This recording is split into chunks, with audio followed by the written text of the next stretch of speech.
Blue skies means fun days. Helping skydivers with tips and techniques about safety, training and fun jumping from those who know.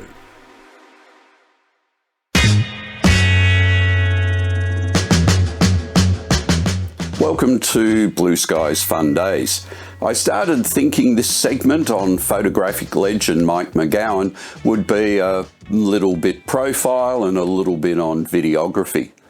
But it quickly turned into an introductory masterclass on photography, both on the ground and especially in the air. I have about 13,500 camera jumps, and the rest were different kind of jumps. Wingsuit, relative work. I'd been inspired since the day I first picked up a camera and dreamed about skydiving. Kyle Bannis was one of them. Mike Sizemore was another.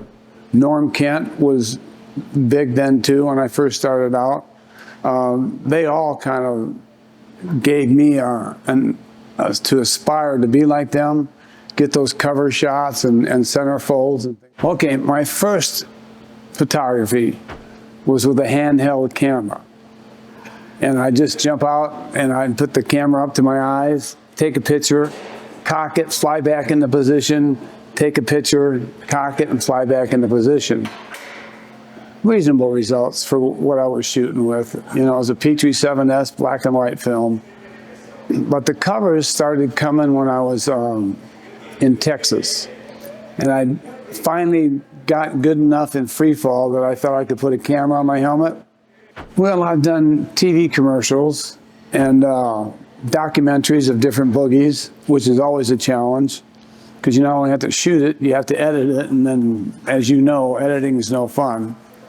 And you have to be every place, everywhere at the same time, so you don't miss anything. I've just got on loads and jumped with people looking to get good pictures, because you never know what's going to happen on a skydive. The door opens and all bets are off, right? So I've done a lot of that. I started the Tandem videos when they first started. Nobody had been doing a documentary of the tandems. They'd just been shooting the Freefall and giving it to the customer. And I had this bright idea, why not make a documentary? Because it'd make the AFF passenger the star. So I came up with shot lists and shooting in a camera for that. And then, so I did a lot of tandems, a lot of AFFs, and a lot of boogies. That's where I really have my most fun, I think. When I first started doing Tandem videos was when Tandem started. They had no drone, and I just got the exit and part of the Freefall, and then they were opening right away anyhow because they couldn't have a terminal opening with no drone. So I started that, and that was just getting the video and then giving it to the customer. Then they got a drogue, and I was able to get a good Freefall. And this was when Tandem started, maybe the early 80s. Don't quote me on those dates. I edited in the camera and I did all my own edits. I did some work for Larry's at Cooley's, but I was living in Texas then. And then I met Larry at the Couch Freaks Boogie, and he was just getting ready to start Eloy. And we were sitting down at a picnic table having lunch, talking. And he said he was going to need somebody to head up a video program and a stills program at his drop zone. And he said also that you wanted as much coverage in parachutes because that's free advertisement, right? And I'd had quite a few covers by then. So we shook hands on a deal. And God, since 1991, that handshake has held true. I was getting on just about every load I could to get shots so we could look for stuff to get published, you know. So special events and world records and things like that obviously got my attention. Everybody who jumps out of an airplane has the potential to be my star. And so I jumped with everybody. And by God, some of those pictures came out so great, they ended up on covers and centerfolds. So I did a lot of that, and I owned Fun Air Productions at the time, the video program. So I ran that. That was a half-time job right there, just running that. And I did Tandem videos too. Although once I took it over, I did less and less so I could go on to my other endeavors. You know, like I'd go on road trips to boogies, to film boogies. I went out to Cross Keys, New Jersey. They brought me out there to set up a video program for them. What I taught people depended on what they aspired to do. You know, if they wanted to be a real professional and be in parachutists a lot and film world records and be creative, that was a whole different ball game than what I would teach somebody who just wanted to shoot videos, tandem videos. You know, there were two different courses that I would take with them. But if I saw somebody with talent and an eye, and they really had a passion, then I took them under my wing and taught them the secrets that you have to get those shots. And if they just wanted to do tandem videos, I would teach them how to do a tandem video.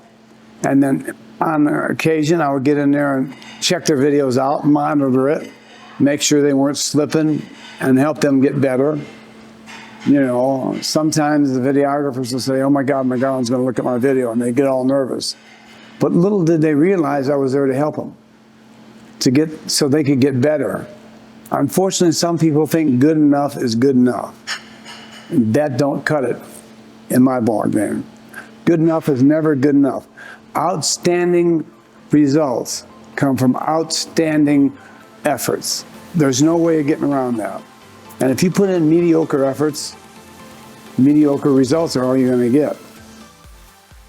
It's easier to take a talented photographer and teach them how to jump than it is to take somebody who doesn't know photography, doesn't have an eye for it, doesn't have a passion for it, doesn't have the instincts. Oh my God, in Freefall, instincts are so important in getting that picture. You've got to instinctually know what's going to happen and be there when that happens so you can take the picture.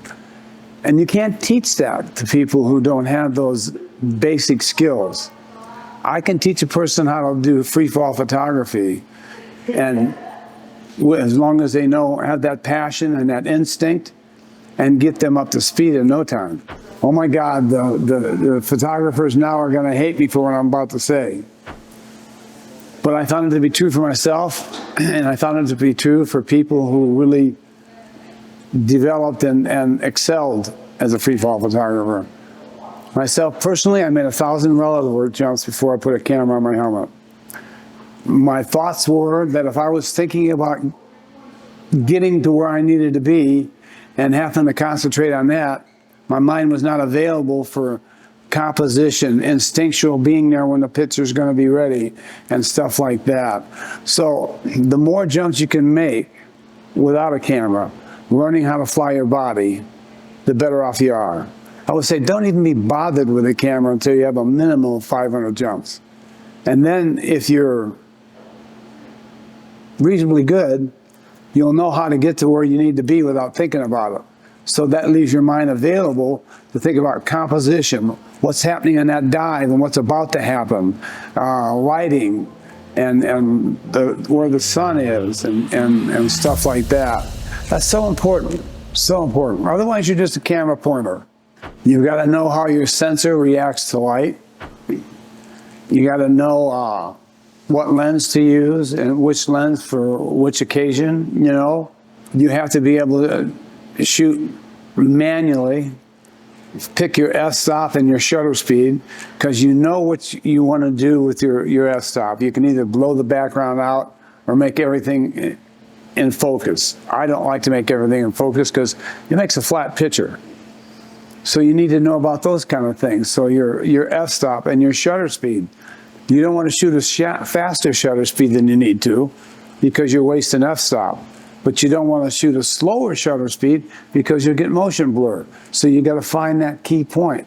One thing a lot of people don't think about is they need a parachute that opens softly every time and lands on softly every time. Whether it can go 50 miles an hour in a hook turn doesn't matter, because it's a tool to use to get your photography. Photography, all your decisions have to be based on what's going to improve my image. So you need a good helmet, good stable helmet. One that isn't so tight that it crinches your chin. The chin cups are the worst thing I've seen happen in a long time, because they have to wear that so tight that and it's still not stable. A full face helmet is still the best. And the people who are doing serious photography are using full face helmets. A good camera and a good lens. You have to have a good lens because if the sensor can't see it, it can't record it. And the lens is the way that makes that sensor be able to see it. You need a cutaway system for your helmet in case that awful thing happens that you get something snagged on your helmet and you can't get rid of it, so you can cut away your helmet. You need a proper jumpsuit, one that gives you latitude, that lets you fall slow when you have a really slow falling situation, or lets you fall fast, and wings are the way to do it. You use the wings to help you fall slow, and then if it's going fast, you collapse the wings and then you can fall fast with it. So you've got to have the right tool for the right job. If you're worried about looking pretty down here on the ground, you're making a wrong kind of decision. You got to worry about the tool that's going to work for you in freefall. So I call it knowing your lens. I used to shoot a 20 millimeter, and I knew that the formation had to be like that. Whether it was a 4-way or a 100-way, the end of the formation had to be like that, and I positioned myself so. If I had a different lens, I had to get to know that lens and see what that lens is seeing. That depends on their motive for doing camera. If they just want to get some footage of their buddies and stuff like that, or if they're serious and they want to do it professionally. If you just want to do some fun stuff and get a little footage of your friends, GoPros are small, snag proof it the best you can. Some people are so not into it that they point a dot on their goggles and use that for a sight. And you can get away with that as wide angle as a GoPro is. But if you're going to go professional, you need to get that professional helmet I was telling you about. You'll have heavier equipment, so you definitely need a canopy that is going to open slow and land good. You need a helmet that is solid but not uncomfortable, which will usually be a full face, is what you need. And I would tell them, the passionate ones, I would say, whenever you jump, have a camera on. Don't get into doing this and that, because really, to become a real professional photographer, it takes everything you have. Everything you have. And if you spread out what you have onto other things, you're not going to have enough.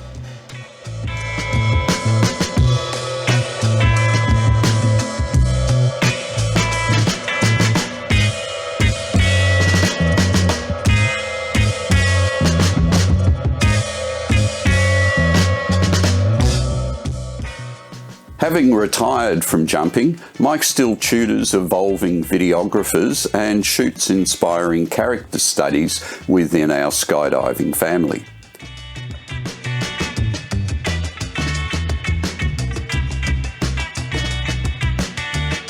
Thank you, Mike, for the insights and the amazing photos, some of which actually hang on the wall in our lounge room.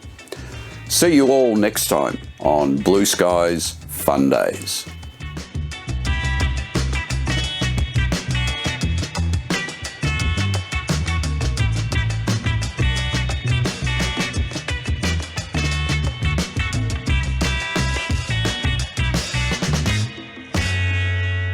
For more tips and techniques, click subscribe.